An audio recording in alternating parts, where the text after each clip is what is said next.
Hello दोस्तों, हाय। कैसे हैं आप लोग? आप सभी को फिर से एसके क्लासेस में स्वागत है। जैसा कि हम आपको हर दिन की ऑब्जेक्टिव का एनालिसिस दे रहे हैं, कल आपको हिंदी का एनालिसिस दिया गया था। आज आपके बीच हेडिंग है सामाजिक विज्ञान के एनालिसिस। सभी ऑब्जेक्टिव आपको सटीक उत्तर आपको मिलेगा। 1 से लेकर के 80 तक के ऑब्जेक्टिव को हम आपको बताएंगे। आपका ऑथेंटिक आंसर रहेगा। चलिए बिना समय गंवाए हम लोग करते हैं शुरुआत। सबसे पहला क्वेश्चन आज का जो पूछा गया था वो था सकल घरेलू उत्पाद में किस क्षेत्र का योगदान सबसे ज़्यादा है। तो सकल घरेलू उत्पाद में आपको तृतीयक क्षेत्र का योगदान क्या है, ज़्यादा है। वहीं दूसरा नंबर क्वेश्चन देखने को मिल रहा है कि निम्न में से किसका त्रिस्तरीय ढांचा है। तो त्रिस्तरीय ढांचा में आपको पंचायती राज, ऑप्शन नंबर सी आपका करेक्ट आंसर आ जाएगा। अगला क्वेश्चन आपको दिया जा रहा है कि निम्नलिखित में से किसका मूल्यह्रास का मान शामिल नहीं होता है। तो मूल्यह्रास के मान शामिल अगर नहीं होता है तो वो जीडीपी का नहीं होता है, बाकी जीएनपी और एनएनपी में होता है। करेक्ट आंसर आपका ए है। चौथे नंबर क्वेश्चन पूछा जा रहा है कि भारतीय आर्थिक सुधार में किसे शामिल किया गया है। तो भारतीय आर्थिक सुधार में आपको उदारीकरण को शामिल किया गया है। पांचवा क्वेश्चन आपको पूछा जा रहा है कि पूंजी का प्राश्रमिक क्या है। पूंजी का प्राश्रमिक आपको मजदूरी आता है। अगला क्वेश्चन छठा है, निम्नलिखित में से किस संपत्ति की तरलता सबसे कम होती है। तो सबसे कम तरलता आपको अचल संपत्ति की होती है। ऑप्शन आपका सी करेक्ट आंसर है। सातवां नंबर क्वेश्चन आपसे पूछा जा रहा है कि जवाहर रोजगार योजना की शुरुआत कब हुआ था। तो जवाहर रोजगार योजना की शुरुआत जवाहरलाल नेहरू के जन्म अर्थात 1889 के बाद 100 साल बाद हुआ था, अर्थात 1989। करेक्ट आंसर आपका बी सही है। वहीं आपका क्वेश्चन नंबर 8 में देखा जाए, कह रहा है कि निम्नलिखित में से किसका गठन आर्थिक नियोजन में राज्यों की भागीदारी सुनिश्चित करता है। तो यह आपका आर्थिक विकास परिषद, ऑप्शन आपका बी करेक्ट है। बिहार में जीवन यापन का मुख्य स्रोत क्या है। तो बिहार में जीवन यापन का मुख्य स्रोत कृषि है। ये करेक्ट आंसर आपका ए है। क्वेश्चन नंबर 10 कहता है कि निम्न में से क्या आर्थिक गतिविधि नहीं है इनमें से। तो गरीबी जो है वो आर्थिक गतिविधि के अंतर्गत नहीं आएगा। क्वेश्चन 11 कहता है कि मुद्रा का प्राथमिक काम क्या है। तो मुद्रा का प्राथमिक काम ए और सी दोनों होगा, अर्थात ऑप्शन ए कह रहा है मूल्य का संचयन करना और विनिमय का माध्यम। ये दोनों आपका करेक्ट आंसर लिया जाएगा, अर्थात डी उत्तर इसका करेक्ट होगा। 12 नंबर क्वेश्चन कह रहा है निम्नलिखित में से कौन दीर्घकालीन ऋण प्रदान करता है। लंबे समय तक अगर आपको ऋण प्रदान करता है तो भूमि विकास बैंक आपको लंबे समय तक ऋण प्रदान करता है। क्वेश्चन नंबर 13 कह रहा है कि निम्न में से क्या गैर आर्थिक आधारभूत संरचना का अंग है। तो इसमें गैर आर्थिक आधारभूत संरचना के अंग के अंतर्गत आपका वित्त आता है। ऑप्शन ए करेक्ट आंसर है। क्वेश्चन नंबर 14 आपसे कह रहा है कि वैश्वीकरण के परिणाम स्वरूप विभिन्न देशों के बीच निम्न में से किसका निर्बाध प्रवाह होती है। तो प्रौद्योगिकी की निर्बाध प्रवाह होती है। आपका करेक्ट आंसर बी हो जाएगा। सरकार द्वारा आर्थिक क्रियाओं का अनावश्यक नियंत्रण एवं प्रतिबंधन को हटाना क्या कहलाता है। यह आपको उदारीकरण कहलाता है। यानी उदारीकरण के तहत ही कोई जो बाउंडेशन गवर्नमेंट द्वारा किसी भी कंपनी पे रहता है तो उसको हटा सकता है। क्वेश्चन नंबर 16 कह रहा है कि वस्तु या सेवा का मूल्य या क्षतिपूर्ति राशि 1 करोड़ से अधिक हो तो उपभोक्ता कहाँ शिकायत करेगा। तो उपभोक्ता राज्य आयोग को शिकायत करेगा। क्वेश्चन नंबर 17 कह रहा है कि भारत में राष्ट्रीय आय की गणना किसके द्वारा की जाती है। तो भारत में राष्ट्रीय आय की गणना आपको केंद्रीय सांख्यिकी संगठन यानी केंद्रीय सांख्यिकी कार्यालय द्वारा किया जाता है। ऑप्शन ए करेक्ट सही है। बोल्शेविक दल का नाम बदलकर साम्यवादी दल किसने किया। याद रखिएगा, बोल्शेविक दल का गठन तो लेनिन के द्वारा किया गया था, लेकिन इसका नाम चेंज करने में स्टालिन का योगदान था, जो 1925 ईस्वी में किया था। करेक्ट आंसर आपका सी होगा। बंगाल विभाजन कब रद्द किया गया। तो बंगाल विभाजन 1911 ईस्वी में रद्द किया गया था। 19 नंबर क्वेश्चन का करेक्ट आंसर डी होगा। वहीं 20 नंबर क्वेश्चन की चर्चा किया जाए तो 20 नंबर में पूछा जा रहा है कि लाला हरदयाल ने किस पार्टी का गठन किया था। तो याद रखिएगा, लाला हरदयाल ने गदर पार्टी का गठन किया था। भारत सरकार अधिनियम 1919 को किस अन्य नाम से हम लोग जानते हैं। तो चेम्सफोर्ड सुधार के नाम से जानते हैं, मॉन्टेग्यू चेम्सफोर्ड सुधार। ये ऑप्शन ए करेक्ट है क्वेश्चन नंबर 21 का।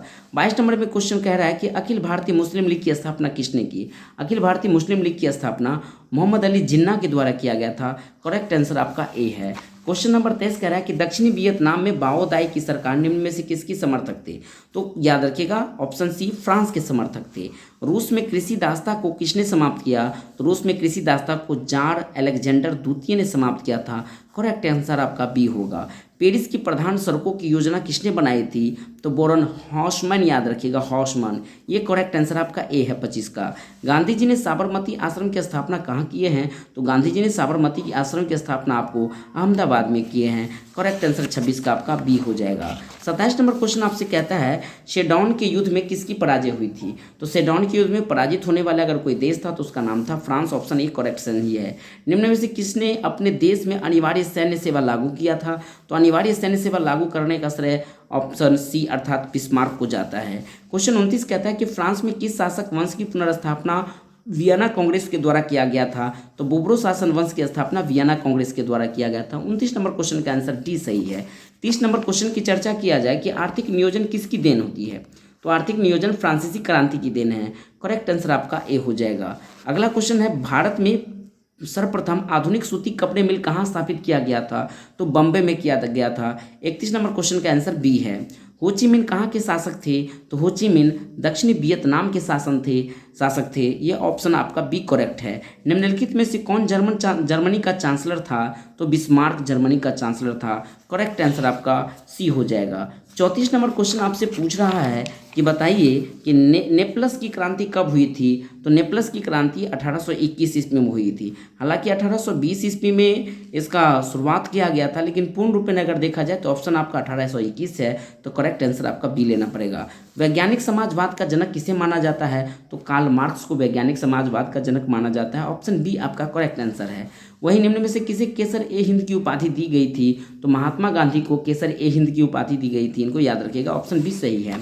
37 नंबर क्वेश्चन कह रहा है कि निम्न में से किस आंदोलन की शुरुआत दांडी मार्च से हुआ था? तो दांडी मार्च से आंदोलन जो शुरुआत हुआ था वो था असहयोग आंदोलन। करेक्ट सविनय अवज्ञा आंदोलन, असहयोग नहीं, सविनय अवज्ञा आंदोलन हुआ था दांडी मार्च के बाद। तो याद रखिएगा ऑप्शन ए करेक्ट आंसर है। अमृत बाजार पत्रिका किस भाषा की समाचार पत्र था? तो बंगाल भाषा की समाचार पत्र था, जो रातों रात भाषा को चेंज करके किस में छापने लगा था? अंग्रेजी में। इसके लिए जो वर्नाकुलर प्रेस एक्ट आया था, करिए बात की चर्चा है, अभी बंगाल याद रखिएगा। अखिल भारतीय ट्रेड यूनियन कांग्रेस की स्थापना कब हुई थी? तो 31 अक्टूबर 1920 ईस्वी को हुई थी अखिल भारतीय ट्रेड यूनियन कांग्रेस की स्थापना। ऑप्शन डी 1920 सही है। सोवियत संघ का विघटन कब हुआ था? सब जानते 25 दिसंबर 1991 को सोवियत संघ का विघटन हुआ था। ऑप्शन बी सही है।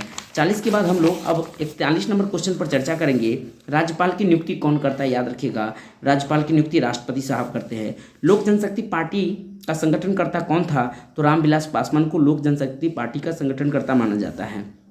पंचायती राज संस्थानों के विघटन की स्थिति में कितने समय बाद चुनाव करा लेना चाहिए? तो 6 महीने बाद आपको चुनाव करा लेना चाहिए। क्वेश्चन नंबर 44 कह रहा है कि किस राज्य को काटकर मेघालय राज्य बनाया गया था? तो असम में इसको 2 जिला को काट करके मेघालय राज्य उस टाइम पे बनाया गया था 21 जनवरी 1972 ईस्वी को। तो असम इसमें करेक्ट आंसर सही है। ग्राम कचहरी के प्रधान कौन होते हैं? तो ग्राम कचहरी के प्रधान सरपंच होते हैं। इन चीज़ों को याद रखिएगा, ऑप्शन ए करेक्ट है। निम्न में से किस देश में एकात्मक शासन व्यवस्था है? तो हम लोग जानते हैं कि ग्रेट ब्रिटेन में आपका एकात्मक व्यवस्था है। ऑप्शन ए सही है। निम्न में से कौन दबाव समूह नहीं है? तो राष्ट्रीय स्वयं सेवक संघ, अर्थात जो सेवक खुद से अपना ग्रुप बनाते हैं वो किसी के दबाव में काम नहीं करता। ऑप्शन डी आपका करेक्ट आंसर था। बीजू जनता दल किस राज्य से संबंधित है? तो बीजू जनता दल का संबंध आपको ओडिशा राज्य से। इन चीज़ों को याद रखिएगा, ऑप्शन आपका सी है। वहीं क्वेश्चन नंबर कह रहा है कि शेतकारी संगठन कहाँ स्थापित हुआ था? तो शेतकारी संगठन आपको महाराष्ट्र में स्थापित हुआ था। ऑप्शन करेक्ट है आपका डी। 73वां संविधान संशोधन के तहत कौन सा नियम लागू किया गया था? तो पंचायती राज का संबंध है 73वां संविधान संशोधन। क्वेश्चन नंबर 51 कह रहा है कि राज्य पुनर्गठन आयोग 1953 में किसकी अध्यक्षता में किया गया था? तो हम लोग जानते हैं राज्य पुनर्गठन आयोग किसकी अध्यक्षता में होगा? फजल अली के आयोग की अध्यक्षता में। निम्न में से किस शहर में नगर निगम की स्थापना हो चुकी है? तो इसमें पूछा रहा है किस शहर में नगर निगम की स्थापना हो चुकी है? तो नगर निगम की स्थापना आपको देखिएगा सीतामढ़ी में हो चुकी है। इन चीज़ों को याद रखिएगा, करेक्ट आंसर आपका सी हो जाएगा। अगला क्वेश्चन कह रहा है कि निम्नलिखित में से कहाँ संघीय राज्य सरकार प्रणाली नहीं है? तो स्पेन में एकात्मक है, संघीय राज्य प्रणाली नहीं है। ऑप्शन सी आपका सही है। 54 क्वेश्चन कह रहा है कि निम्न में से किस विषय में राज्य सूची के अंतर्गत रखा जाता है? तो राज्य सूची के अंतर्गत कृषि भी आता है, सिंचाई भी आता है और पुलिस भी आता है। तीनों आता है। ऑप्शन आपका डी सही होगा इनमें से सभी। क्वेश्चन नंबर 55 आपसे पूछा जा रहा है कि बताइए कि भारतीय संविधान की 8वीं अनुसूची में कितनी भाषाएं थे। तो 8वीं अनुसूची में कुल मिलाकर के 22 भाषाएं हैं। राजनीतिक दलों की चुनाव चिन्ह कौन आवंटित करता है, बांटता है? तो चुनाव आयोग बांटता है। ऑप्शन सी सही है। भारत में प्रथम जल विद्युत संयंत्र की स्थापना कहाँ हुआ था? तो सबसे पहले जल विद्युत संयंत्र की स्थापना दार्जिलिंग में हुआ था। इन चीज़ों को याद रखिएगा। 58 क्वेश्चन कह रहा है कि गुजरात के जो कच्छ का क्षेत्र है वो भूकंप के किस क्षेत्र जोन में आता है? तो भूकंप के जोन नंबर 5 में आता है। इन चीज़ों को याद रखिएगा। ऑप्शन डी सही है। आपको कह रहा है कि इस नदी को बंगाल का शोक कहते हैं। तो भूलना नहीं कि बंगाल का शोक हम लोग दामोदर नदी को कहते हैं। ब्रह्मपुत्रा तो पूरे भारत को कहते हैं और गंगा कोसी कहते हैं बिहार को। तो आपको ब्रह्मपुत्रा लेना था, बी उत्तर आपका सही है। भारत की सबसे बड़ी कृत्रिम झील कौन सी है? तो गोविंद सागर भारत की सबसे बड़ी कृत्रिम झील है। आसवन बांध किस नदी पे है? तो आसवन बांध आपको नील नदी पे। इन चीज़ों को याद रखिएगा।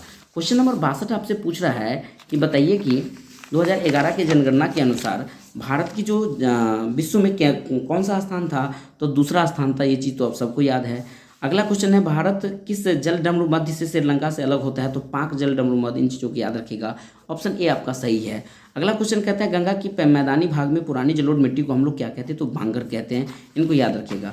65 नंबर क्वेश्चन कह रहा है कि सबसे लंबा राष्ट्रीय जलमार्ग कौन है? तो सबसे लंबा राष्ट्रीय जलमार्ग आपको NW2 अर्थात राष्ट्रीय जलमार्ग नंबर 1 को याद रखिएगा।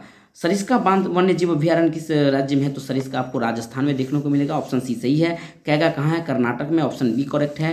भारत में सार्वजनिक क्षेत्र में कितने तेल परिष्करण केंद्र कार्य कर रहे हैं? तो कुल मिलाकर के 25 तेल परिष्करण केंद्र कार्य कर रहे हैं। इन चीज़ों को याद रखिएगा। क्वेश्चन नंबर 70 आपसे कह रहा है कि बताइए कि भारत की सबसे पुरानी सबसे पहले 69 देखेंगे। ब्रह्मपुत्र नदी को तिब्बत में किस नाम से जानते हैं? तो हम लोग सांगपो के नाम से जानते हैं। ऑप्शन बी सही है। भारत में सबसे पुरानी तेल शोधन इकाई कहाँ है? तो डिब्रूगढ़ है, असम में। इन चीज़ों को याद रखिएगा। ऑप्शन सी सही है।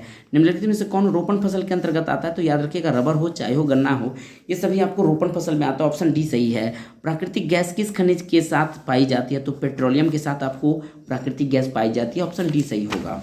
73 क्वेश्चन कहता है सबसे उच्च कोटि का कोयला कौन है? एंथ्रासाइट है। कोयला की चारों वैरायटी सबसे बेहतर क्वालिटी का एंथ्रासाइट है। कुशेश्वर स्थान कहाँ है? तो दरभंगा में है।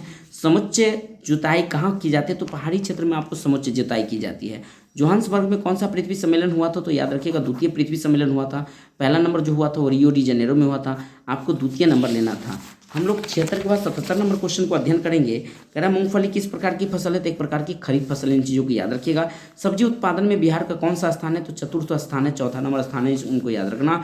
बागमती परियोजना कहाँ स्थित है? तो सीतामढ़ी में बागमती परियोजना है। सीतामढ़ी से 2 रिलेटेड क्वेश्चन आ गया है।